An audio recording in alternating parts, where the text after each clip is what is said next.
सभी का हार्दिक स्वागत करती हूँ। विषय हिंदी कक्षा 9 गद्य नंबर 12 जिसका नाम है रानी और इसके जो लेखिका है वे है महादेवी वर्मा। छात्र हम लोगों ने अगले वीडियो में इसके बारे में अभ्यास किया था। क्रम 1 में हमने देखा था महादेवी वर्मा के परिचय, तत्पश्चात थोड़ी बहुत बातें हुई थी। क्या वे बातें हुई थी कि अंग्रेजों के जो बच्चे हैं वे कहाँ पे सवारी करते हैं। उसको ऐसा पता चला था कि उसके जो नौकर है रामा, उन्होंने उससे बताया था कि किसी आदमी को अगर अंग्रेज लोग दंड देते हैं तो वे अपराध के तौर पर उसको गधे पर बिठाकर अपने देश में भेज देते हैं। इसीलिए रामा को भी इंग्लैंड से अंग्रेजों ने गधे पर बैठाकर भारत छोड़ दिया था। तो उसी प्रकार इसके बारे में बात हुई। तत्पश्चात महादेवी वर्मा और उसके भाई बहन सब ने मिलकर उसके बाबूजी को यह बात बताई कि हमारे घर में भी एक घोड़ा होना चाहिए जिसके कारण हम भी उस पर घुड़सवारी कर सके। इसीलिए उसके घर में एक घोड़ी आती है जिसका नाम होता है ताज रानी और सभी बच्चे उसे क्या कहकर बुलाते हैं, रानी कहकर बुलाते हैं।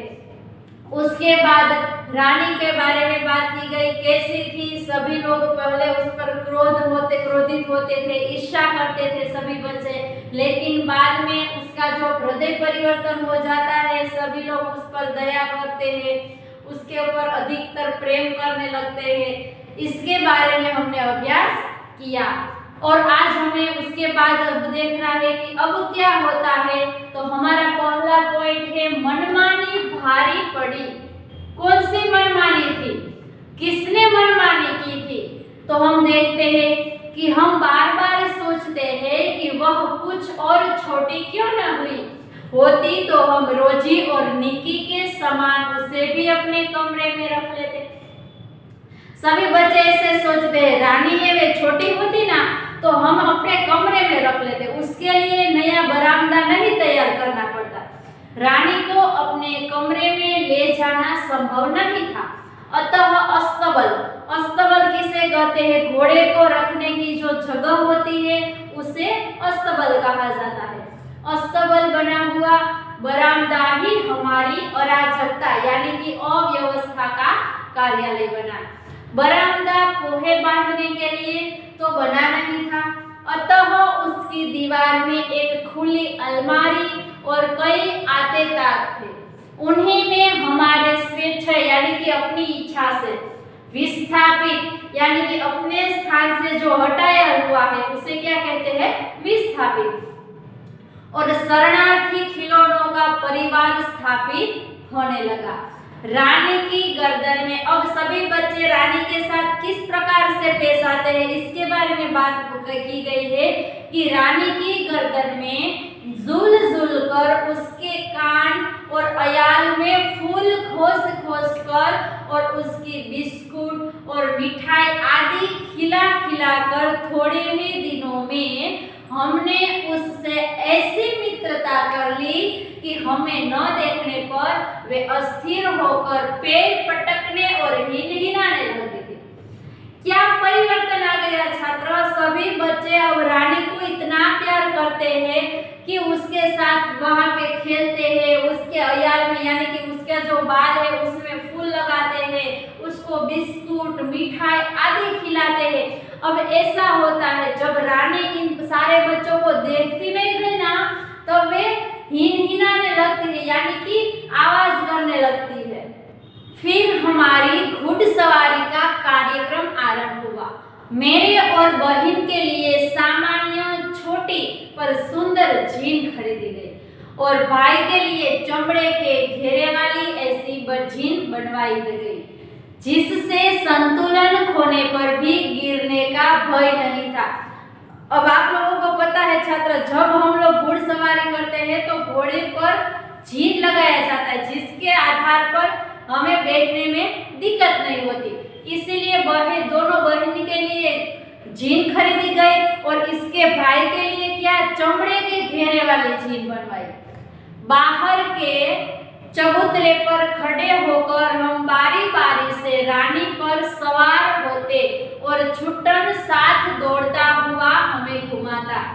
अब बाहर एक चबूतरा था, चबूतरे पर चढ़कर वे रानी पर सवार होते थे और उसके साथ एक छुट्टन। आपको सबसे पहले मैंने बता दिया है कि छुट्टन कौन, तो ये जो रानी की देखभाल करने के लिए एक नौकर रखा था उसको क्या कहते हैं, छुट्टन। वे उसके साथ ही घूमता था, वरना तो ऐसा लगता था ना कभी कभी हमें घुड़सवारी आती नहीं फिर भी हम उस पर सवार होकर आगे चले जाते हैं, तो क्या होता है हमें गिरना ही पड़ता है क्योंकि हमें तो आती नहीं है, वे हमें आगे ले जा रहा है, उसी तरह हम जाते हैं। तो इसीलिए छुट्टन भी उसके साथ रहता था। सवेरे भाई बहन घूमते और स्कूल से लौटने पर तीसरे पहर या संध्या समय मेरे साथ यह कार्यक्रम दोहराया जाता। स्कूल में जाते, स्कूल की छुट्टी के वक्त शाम को भी वे सब लोग रानी पर सवार होते थे, परंतु ऐसी सवारी से हमारी विद्रोही प्रकृति कैसे संतुष्ट हो सकती थी। अस्तबल में रानी की गर्दन में झूलकर तथा स्टूल किसके बाहर उसकी पीठ पर चढ़कर भी हमें संतोष न होता। वे घुड़सवारी तो करते थे, लेकिन जब अस्तबल में रानी बंधी हुई है तभी स्टूल के सहारे उसकी पीठ पर चढ़ जाते थे। वैसे ऐसा करते वक्त भी उन लोगों को संतोष नहीं होता था, उसको अच्छा लगता था कि हमें घुड़सवारी ही करनी है। अंत में एक छुट्टी के दिन अब क्या होता है, देखो मनमानी भारी पड़ी, इसको किस तरह ऐसे कहते हैं कि एक दिन छुट्टी के समय दोपहर में सबके सो जाने पर हम रानी को खोलकर बाहर ले आए। क्या हुआ, एक दिन दोपहर का वक्त था, घर के सारे लोग सो रहे थे, तब महादेव और उसके भाई बहन थे, वे सब लोग क्या किया, उन्होंने रानी को अस्तबल से बाहर निकाला और चबूतरे पर खड़े होकर उसकी नंगी पीठ पर सवार करके बारी बारी से अपनी अधूरी शिक्षा की पूरी परीक्षा लेने लगे। अब उस पर जीन नहीं लगाया हुआ था, वैसे ही सभी भाई बहन उस पर सवार होते थे। अब क्या होता है हम आगे देखते हैं। यह स्वाभाविक ही था कि ताजरानी हमारी अराजक प्रवृत्तियों से प्रभावित हो जाती थी। वास्तव में बालकों में चेतना के विभिन्न स्तरों का बाध न होकर सामान्य चेतना का ही बोध ज्ञान करता है। अतः उनके लिए पशु पक्षी वनस्पति सब एक परिवार ही हो जाते हैं। अब क्या होता है, ताजरानी को वे बाहर लेकर आते हैं, उसके पर सवारी करने के लिए सभी बच्चे वहां पे इकट्ठे होते हैं। तो अब निक्की रानी की पूंछ से झूलने लगता है। अब निक्की है, वे क्या करता है, रानी की पूंछ यानी कि जो रानी की पूंछ है उसमें झूलने लगता है और रोजी इच्छानुसार उसकी गर्दन पर उछल कर चढ़ती है और रोजी है वे उसकी गर्दन पर चढ़ जाती है और नीचे कूदती थी और हम सब उसकी पीठ पर ऐसे गर्व से बैठते हैं मानो मयूर सिंहासन पर मोर के, जो मयूर आसन आपको पता है मोर के आकार का जो आसन होता है वे, तो उसी प्रकार रोजी और निक्की भी उसके साथ गेल करने लगते हैं। रानी हम सब की शक्ति और दुर्बलता जानती थी। उसकी नंगी पीठ पर अयान पकड़कर बैठने वालों को वह दुल्ली यानी कि धीमी चाल से इधर उधर घुमाकर संतुष्ट कर देती थी। अब रानी को भी पता है उसके पीठ पर झीन नहीं लगा हुआ है, उसके अयान के साथ बच्चे खेल रहे हैं, लेकिन रानी भी उसे धीमी चाल चलकर संतुष्ट कर भी देती थी। परंतु क्या हुआ, एक बार मेरे बैठ जाने पर भाई ने अपने हाथ की पतली सटी उसके पैरों में मार दी। क्या होता है पता चला, जब महादेवी रानी पर सवार होती है तब उसके भाई के हाथ में एक छोटी सी लकड़ी थी और वे रानी के पैरों में मार देते हैं। तो क्या होता है, चोट लगने की वजह से, चोट लगने की तो संभावना ही नहीं थी, परंतु इससे न जाने उसका स्वाभिमान घायल हो गया था। कोई दुखद स्मृति उभर आई। ऐसी क्या बात हो गई, जब महादेवी वर्मा रानी पर सवार हुई तब उसके भाई ने एक एक छोटी लकड़ी का जो टुकड़ा था सोटी, वे उस रानी के पैरों में मारी। अब क्या हुआ आगे हमें देखना है। अब जैसे ही महादेवी के भाई ने उसे एक मारा, रानी के पैरों में मारा, तो क्या हुआ, वह ऐसे वेग से भागी मानो सड़क, पेड़, नदी, नाले सब उसे पकड़ पोध रखने का संकल्प कर लिया। कुछ दूर मैंने अपने आप को ऐसे उड़न खटोले पर संभाला। उड़न खटोला किसे कहते हैं, रोपवे की तरह हम आगे ही आगे चले जाते हैं, उसी प्रकार महादेवी वर्मा उस पर सवार थे और रानी दौड़ती ही चली जाती है, परंतु गिरना तो निश्चित ही था। और मेरे गिरते ही रानी मानो अतीत से वर्तमान में लौट आई। क्या हुआ, ऐसे ही दौड़ती चली गई महादेवी वर्मा रानी के ऊपर सवार होकर, और बाद में क्या हुआ, महादेवी वर्मा है वे नीचे गिर जाते हैं। और इस प्रकार वहां पे रानी भी खड़ी हो गई, जैसे पश्चाताप में प्रस्तर यानी कि पत्थर की मूर्ति हो गई। अब रानी को भी पश्चाताप हुआ, क्योंकि उसके ऊपर कौन सवार था, महादेव वर्मा, वे क्या हो गए, गिर गए। शाहियों की चीख पुकार से सब दौड़े और फिर बहुत दिनों तक मुझे बिछाने पर पड़ा रहना पड़ा। क्या हुआ, उसको मोच आ गई होगी या फिर ज्यादातर चोट लगी होगी, जिसकी वजह से महादेवी को कहाँ पे पड़ा रहना पड़ा, बिछोने पर, यानी कि आराम करना पड़ा। स्वस्थ होकर रानी के पास जाने पर वह ऐसे करुण पश्चाताप भरी दृष्टि से मुझे देखकर हिनहिनाने लगी कि मेरे आंसू आ गए। जब महादेवी स्वस्थ हो गए और जब वे रानी के पास गए, तब महादेवी को देखकर रानी हिनहिनाने लगी और महादेवी के आंख में भी आंसू आ गए। अब हमें हमारा अगला पॉइंट देखना है, सोने के कड़े और रानी।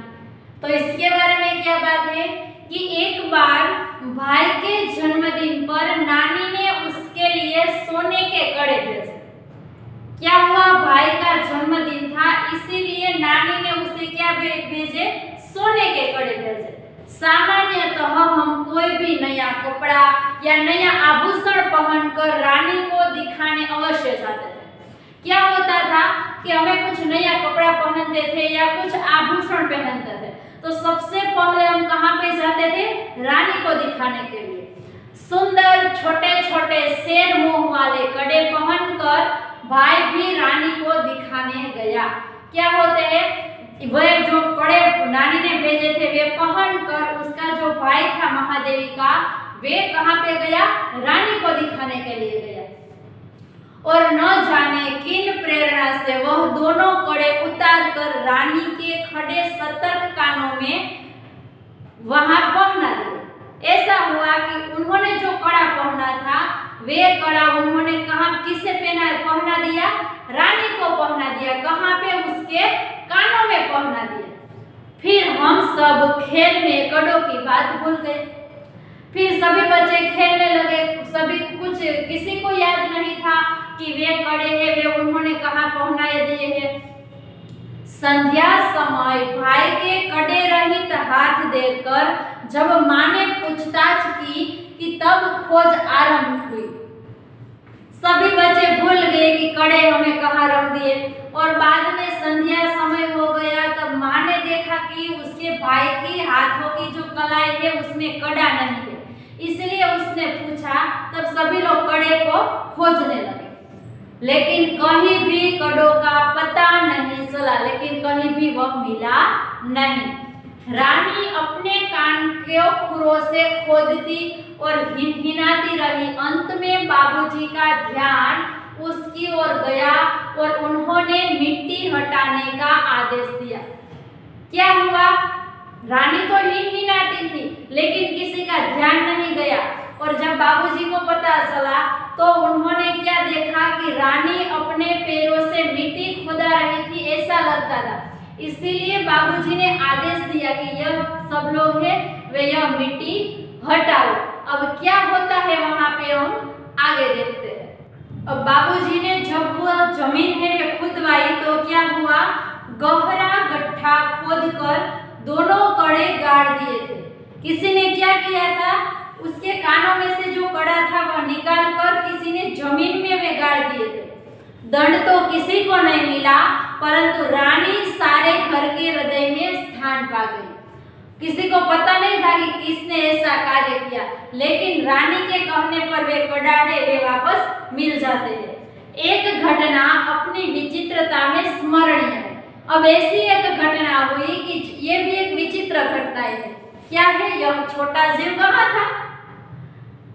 एक सवेरे उठने पर हमने रानी के पास एक छोटे से घोड़े के बच्चे को देखा। यह कहाँ था? कह कहकर हमने रामा को इतना थका दिया कि उसने निरुपाय घोषणा की कि वह नया जीव रानी के पेट में दाना चारा खाकर सो रहा था।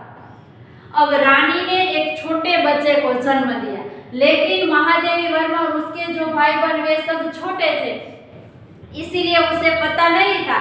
इसीलिए वे रामा को पूछने लगे, ये छोटा जीव कहाँ था अब तक? और रामा ने उसे बताया कि ये जो छोटा जीव था वे रानी के पेट में था और वहां पे वे दाना खा रहा था।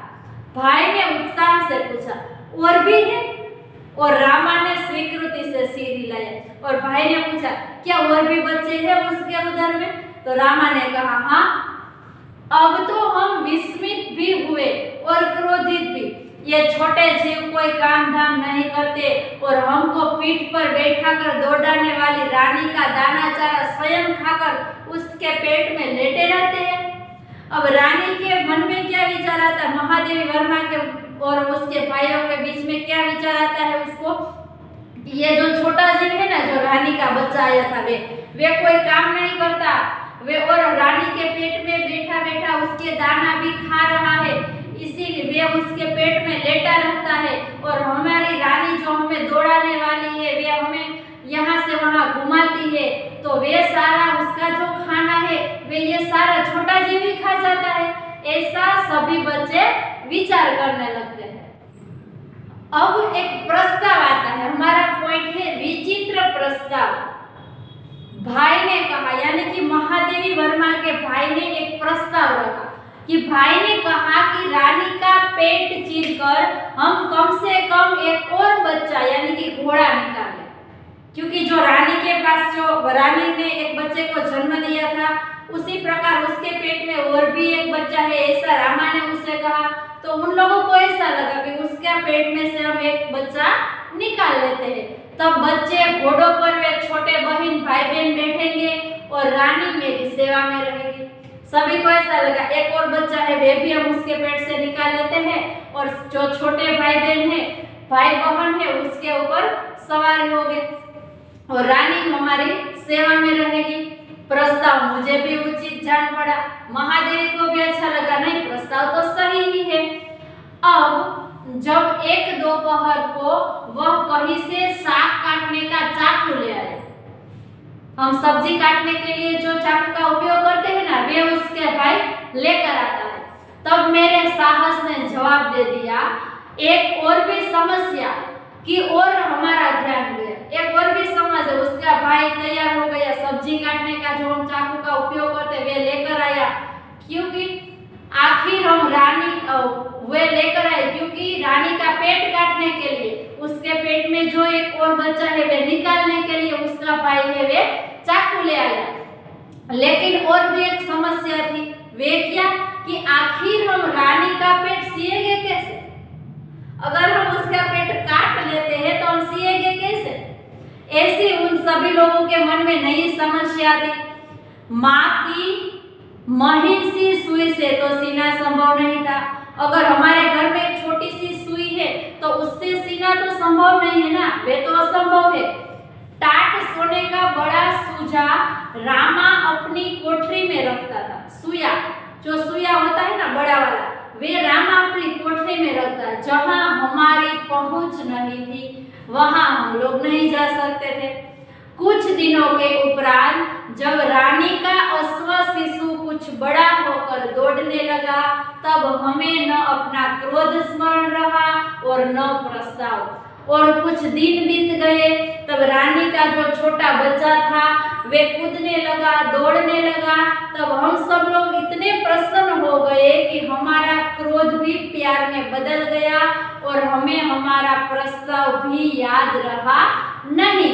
और यहाँ पे हमारा जो यह गद्य है रानी यह खत्म होता है। तो इसके बाद में आपको आज के जो वीडियो में हमने पढ़ा है इसके बारे में जो होमवर्क है ये यहाँ पे लिख देती हूँ। तो छात्र आप लोगों का आज का होमवर्क है, महादेवी ने रानी का कैसा शब्द चित्र खींचा है। दूसरा प्रश्न है रानी का चरित्र चित्रण कीजिए। ये दोनों के प्रश्न 5 या 6 वाक्य में आपको देने हैं।